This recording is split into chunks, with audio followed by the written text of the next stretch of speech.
What's your level of consciousness right now?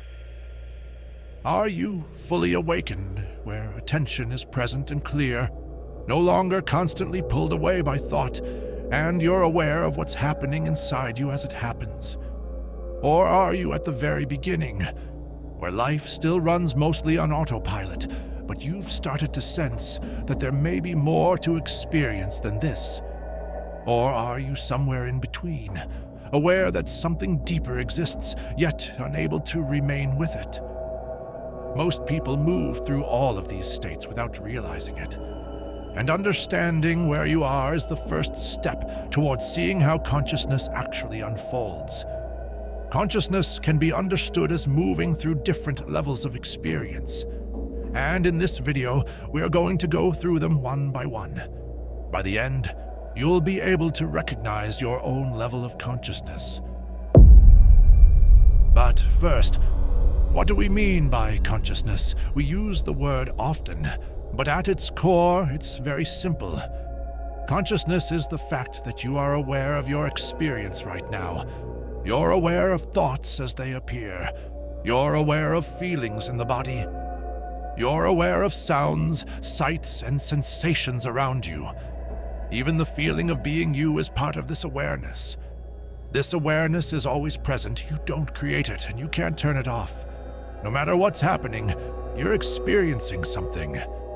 And that experiencing is consciousness. And these levels aren't beliefs or spiritual ideas. They're simply different ways this awareness can appear, depending on how identified you are with the story of you. By exploring them, you'll begin to recognize where you are right now and how your experience shifts from one state to another. So let's take this step by step. Level 1. Deep sleep. We're not talking about sleep in general. We're talking about deep sleep. During normal sleep, there's often some awareness. Sometimes you know you're sleeping. Sometimes you don't notice it happening, but you at least know that you've slept. Deep sleep is different. It's the kind of sleep that feels completely blank. You don't know you're sleeping. You don't know that time is passing.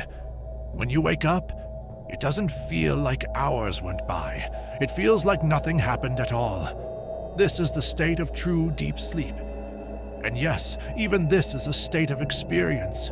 You sleep so deeply that from your point of view, nothing happened. Not the kind of sleep filled with images or drifting thoughts. Not the kind where the mind wanders, but the kind where everything shuts off completely. Like empty space. No thoughts, no memories, no sense of your body, no sense of time.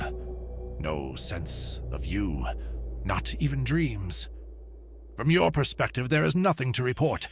And yet, when you wake up, you say something very specific. I slept well. Pause there.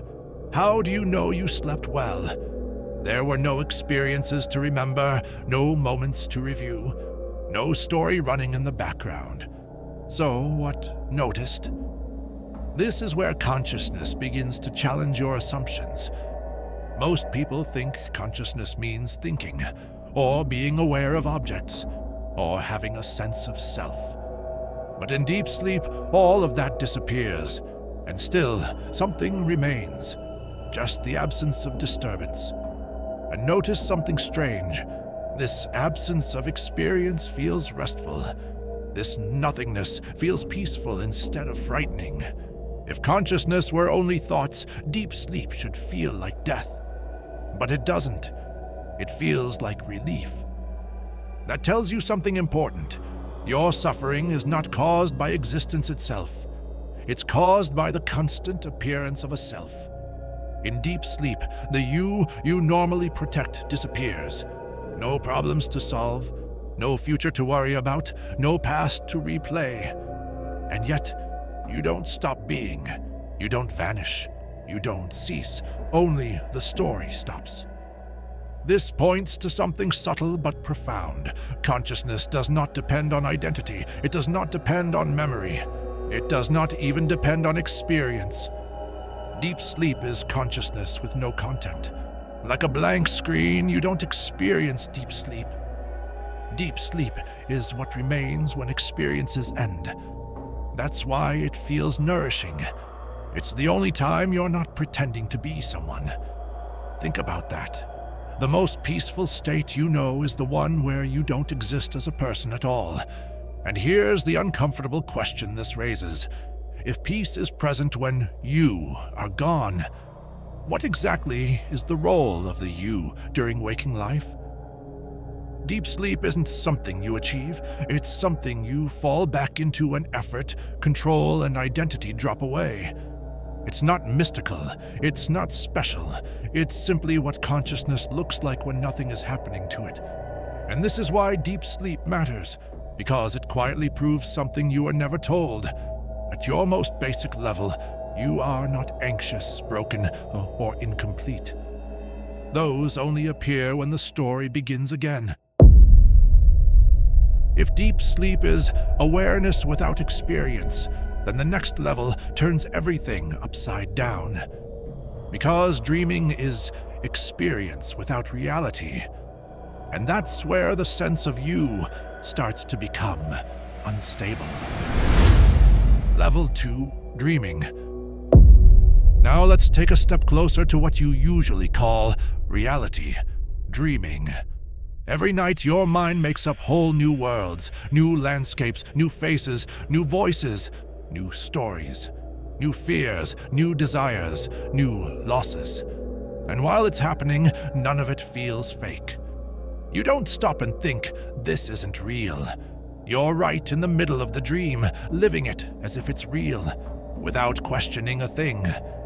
A conversation in a dream feels like a real conversation. Running from danger feels urgent. Losing someone feels painful. Your heart races, your body reacts, your emotions are real. And yet, none of it exists outside your mind. No light entered your eyes, no sound entered your ears, no external world caused it. Your brain generated everything. This can feel unsettling, because it means reality is not simply out there. Reality is what is experienced. From a scientific perspective, REM sleep shows the brain is highly active. Visual areas light up, emotion centers engage, while regions responsible for logical reasoning and self-reflection quiet down. This explains why dreams feel convincingly real while you're inside them. Here's the key insight. The feeling of reality does not come from accuracy. It comes from immersion. If consciousness is fully absorbed, experience feels real, even when it isn't. Now think carefully. While dreaming, you still feel like you. You have a body, you have a point of view, you have a past, you have a sense of continuity. But that you disappears when you wake up. So, which you was real? The you in the dream felt just as convincing as the you feel right now in waking life. So, which you was real? The dreaming you or the waking you? This leads to a startling realization. Your sense of being someone is not fixed. It can be generated, modified, or erased depending on how consciousness organizes experience. Dreaming shows you that identity is flexible. And here's something even stranger. Sometimes you dream that you wake up, brush your teeth, check your phone, go about your day, only to wake up again. Consciousness can create layers of reality, each one feeling just as real as the last. Ask yourself, what guarantees that this layer, right now you are experiencing, is the final one? Science rarely highlights this directly, but it's clear. Consciousness has no built-in truth detector. It only knows what it experiences. Dreaming also shows that you don't need a stable world to exist. You only need awareness and content. This is why nightmares hurt. This is why love in dream feels warm. This is why loss in dream feels devastating. The body reacts because experience is happening, and experience doesn't care where it comes from. Here's the subtle shift at this level. In deep sleep, there was awareness without experience. In dreaming, There is experience without external reality. Both are missing something you take for granted while awake, which suggests waking life too may be missing something you assume essential. Dreaming cracks the idea that the world is primary and consciousness secondary. It hints at the opposite. Consciousness comes first and worlds appear within it. Once you see that, the sense of a solid, permanent you starts to feel less certain. Because if a self can be created in a dream, forgotten in sleep, and recreated in waking life, then the self is not who you are. It's something that appears to you. So, deep sleep removed experience. Dreaming removed reality. Now we come to the state you trust the most. The one you call normal, waking consciousness. And this is where the illusion becomes almost impossible to see. Level 3. Waking consciousness. This is the state you call normal. This is your state right now. You feel like a person inside your head, looking out at the world through your eyes. You feel located. You feel centered. You feel continuous. There's a sense that you are here. The world is out there, and life is happening to you. This feels obvious, undeniable. But this is exactly why it's the hardest illusion to see. Let's look closely. Right now, thoughts are appearing in your mind. Some are about these words which you see here. Some are drifting elsewhere. Some are emotional. Some are meaningless. You didn't choose most of them. They just appear. So here's the question most people never ask. If you are thinking your thoughts, why do you hear them? If you are the thinker, why do thoughts show up like sounds in your head? Notice this carefully. A thought arises. You become aware of it. Then it fades. That means the thought is an object, and you are aware of it. Which means you are not the thought. The same is true for emotions. Sadness appears. Joy appears. Anxiety tightens the body. You feel them. You observe them. Sometimes you fight them. But the one who notices is not identical to what is noticed.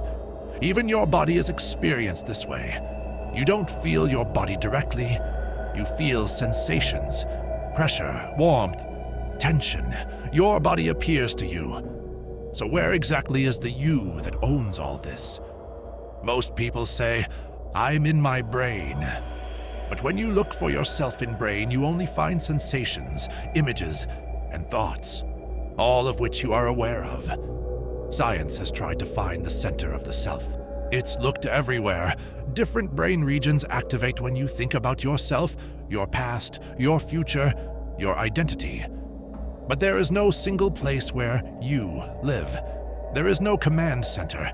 The feeling of being a self comes from a network, a process that constantly references memories, predicts outcomes, and stitches moments into a story.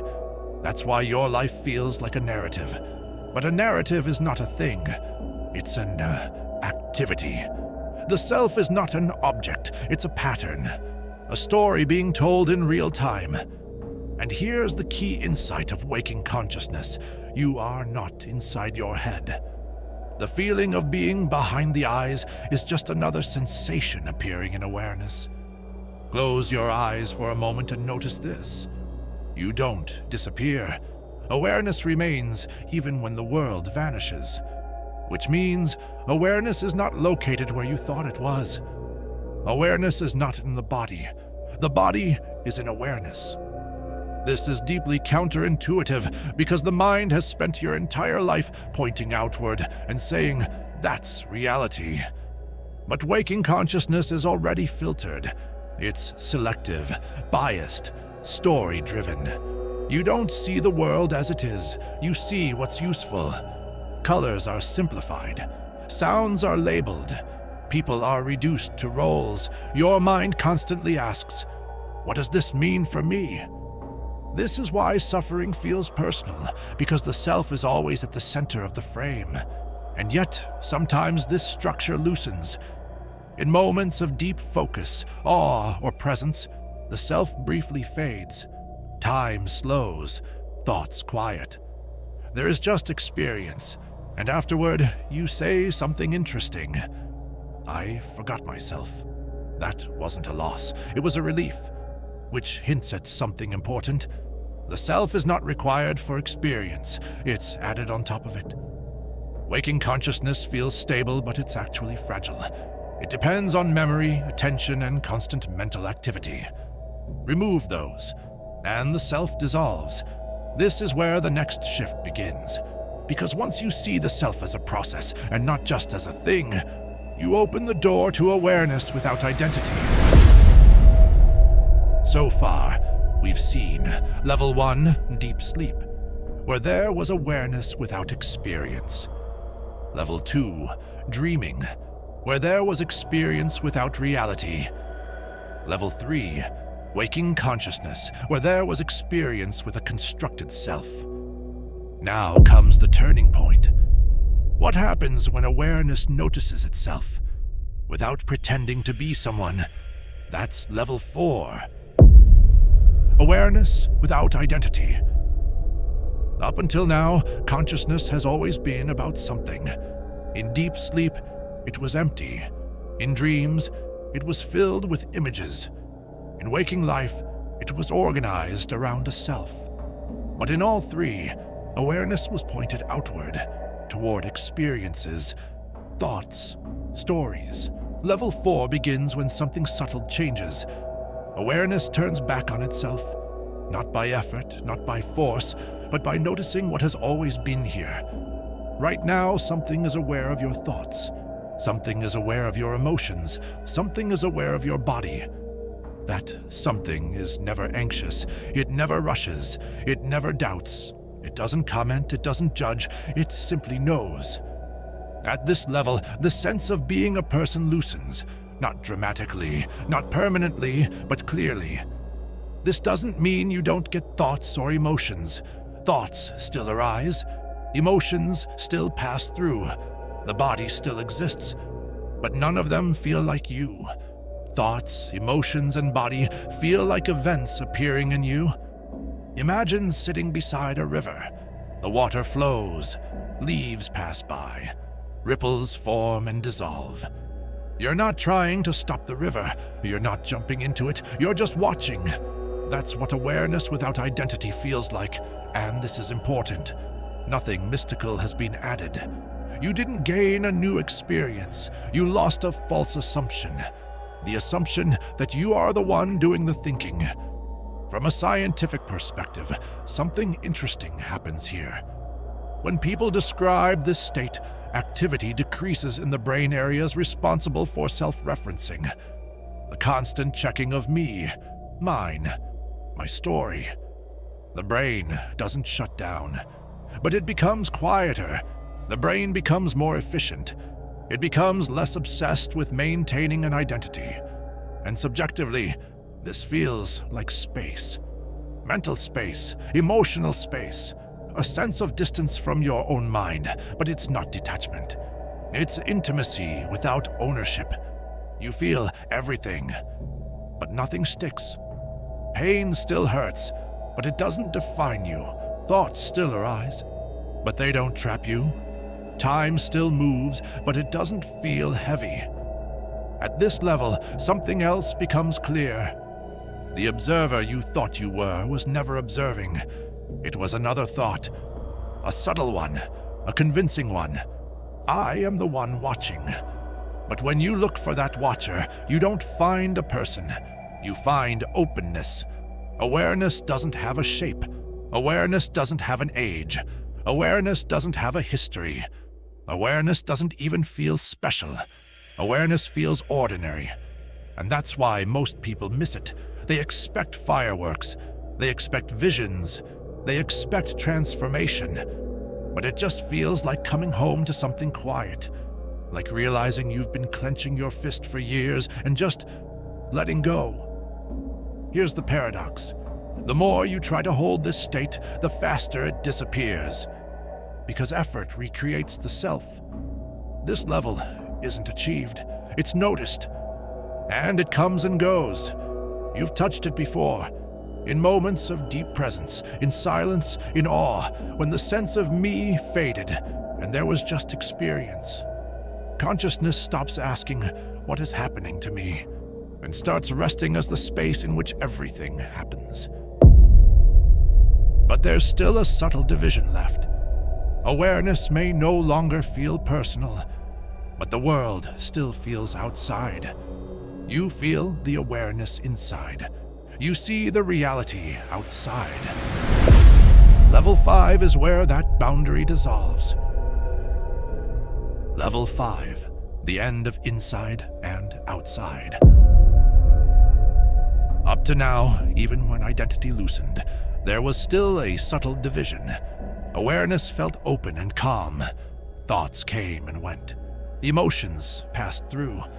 But the world still felt over there. Sounds outside, objects outside, other people outside, and awareness felt, somehow, inside. Level 5 begins when that division is seen for what it is, a habit of perception, not a fact. Right now you hear a sound. Where is it? You'll probably say, out there. But look more closely. The sound is not actually outside your awareness. It appears within experience. You never experience sound at a distance. You experience sound as sensation. The same is true for sight. You think you're looking out at the world, but all you ever see are colors and shapes appearing in awareness. There is no direct access to an external world. You only experience inside you. Science quietly agrees with this. Your brain does not receive reality. It receives signals, electrical impulses, chemical changes. And from that, it constructs a world, a useful world, a consistent one. But it is still a construction. At level 5, this becomes experiential, not just intellectual. The world no longer feels like something you are inside of. It feels like something happening within the same field as your thoughts and sensations. The sound of a bird, the feeling of your breath, the thought about the future, all of them arise in the same place, not physically, but experientially. This doesn't mean the world disappears. It becomes more vivid. Colors feel brighter, sounds feel closer, details stand out. But they no longer feel separate from you. Not because you merge with them, but because the boundary was never real to begin with. At this level, something surprising happens. The sense of effort drops even further. You're no longer managing experience from a center. Experience is simply unfolding. Actions still happen. Decisions still occur. But they don't feel authored by a separate me. They feel spontaneous, appropriate, responsive, like a conversation flowing without you planning every sentence. Neuroscience hints at this too. Much of what you call choice happens before conscious thought appears. The thought, "I decided," often comes after the action has already begun. At level 5, this is no longer threatening, because there is no one left to defend. Life moves, you move with it. Another shift happens here, subtle but important. Compassion stops being a moral idea. When you look at another person, they don't feel fundamentally separate from you, not emotionally, but experientially, they don't feel separate from you. Their pain feels close, their joy feels understandable, not because you're trying to be kind, but because separation feels artificial. Different perspectives, same field, different stories, same awareness. This is why many people describe this level as a sense of openness, connection, or belonging. But those words are misleading. Nothing new has been added. What disappeared was the invisible wall you didn't know you were maintaining. And here's the most important insight of level 5. You are not a subject in a world of objects. The subject-object split is something consciousness does, not something reality requires. When that split softens, experience feels unified, fluid, alive. Not mystical, not supernatural, just less divided. Even here, though, there's still a quiet assumption that awareness is something you have. Level 6 questions that assumption entirely. Level 6. Awareness without an owner. Up until now, awareness has felt open, spacious, and inclusive. Thoughts arise, sounds arise, the world unfolds. And yet, there's still a subtle assumption hiding underneath it all. That awareness is yours. Even if you no longer feel like a person in your head, it can still feel like there is your awareness experiencing everything else. Level 6 begins when that assumption is questioned. Let's approach this slowly. Ask yourself this, not intellectually, but directly. Where does awareness begin? Does awareness start at your body? Does awareness start at your thoughts? Does awareness start at your attention? Or does it simply have no edge? When you listen carefully, there is no border where awareness stops and something else begins. Sounds don't enter your awareness, they appear as awareness. Thoughts don't float into your awareness, they arise as events within the same openness. Even the sense of I am aware is just another experience appearing. At this level, something very strange but very simple is seen. Awareness is not something you possess. Awareness is not located in you. You are located within awareness. This doesn't mean you disappear. Your personality still functions, your name still works, your life continues. But the idea that awareness belongs to a specific individual starts to feel artificial. From a scientific angle, this lines up with something quietly unsettling. There is no place in the brain where awareness is stored, because awareness isn't a thing. It's the condition in which things appear. At level 6, awareness no longer feels personal, not cold, not detached. Impersonal in the way gravity is impersonal. Awareness is present everywhere without preference.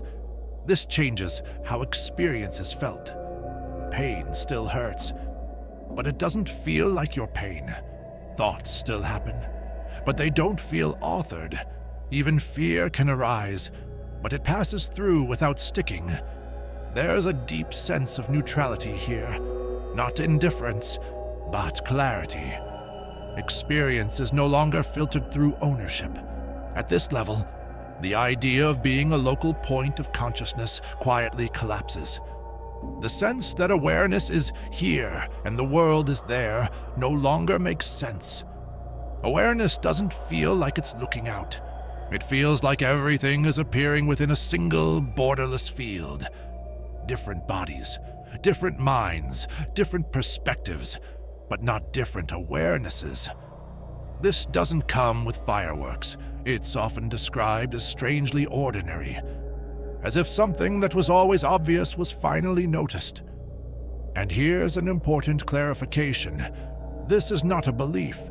It's not saying all minds are one as an idea. It's the direct recognition that awareness itself has no personal signature. Just as space doesn't belong to the objects inside it, awareness doesn't belong to the experiences within it. At this level, the question, who am I, stops making sense, because it assumes an owner. Instead, there is just experiencing, happening. And this leads naturally to the final shift. Because even the distinction between awareness and experience is still a subtle division. Level 7 is where even that dissolves.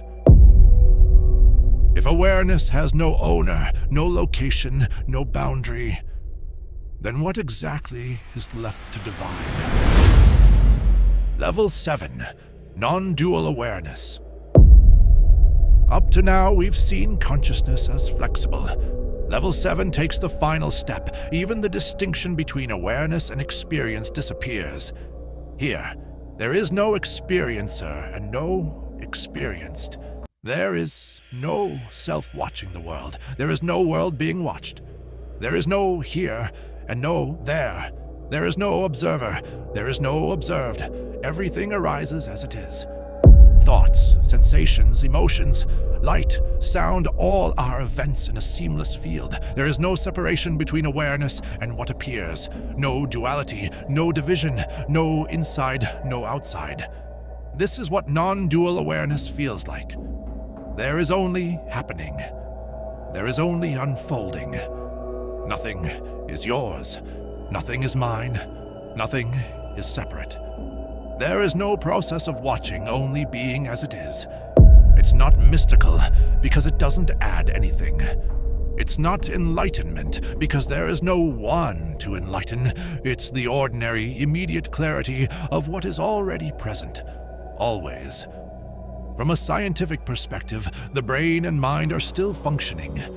Events, perceptions, thoughts, and emotions continue. But there is no center, no owner, no story about me controlling anything. All constructs dissolve into pure presence. The paradox. This level is not attainable in the usual sense. There is nothing to achieve because there is never a you separate from this unfolding. It has always been here, whether noticed or not. Non-dual awareness shows there is no separation at all, only this. Here, suffering and happiness, self and other, birth and death, everything arises and passes in the same undivided field. There is no one to cling to experience. There is only the clarity of presence itself, effortlessly. It's not a state to hold on to. It's not a state to escape from. It's the recognition that all levels were never separate, never apart from the ever-present background in which they arise. You never had to search for this. You never had to become it. You never were anything other than this, right here, right now. So now we've gone through all the levels, from deep sleep, where awareness is present but nothing appears, to dreaming, where entire worlds arise and a you exists that vanishes when you wake up, to waking life, where experience feels solid and personal, centered around a self that seems obvious. Then awareness without identity, where thoughts and emotions happen, but no longer feel like you. Then the collapse of inside and outside, where the world stops feeling separate. Then awareness without an owner, where even the idea of your awareness falls away. And finally, non-dual awareness, where there's no observer and no observed. Just this happening. Nothing new was added at any level, but something was removed. First, the story was removed. Then the self was removed. Then the boundary was removed. Then the owner was removed. You didn't travel through these levels. They were always here. The same awareness present in sleep, in dreams, and in waking life is here right now. Only the perspective changed. And once that's seen, there's nowhere else to go. Nothing to search for. At your most basic level, you are already whole, already complete.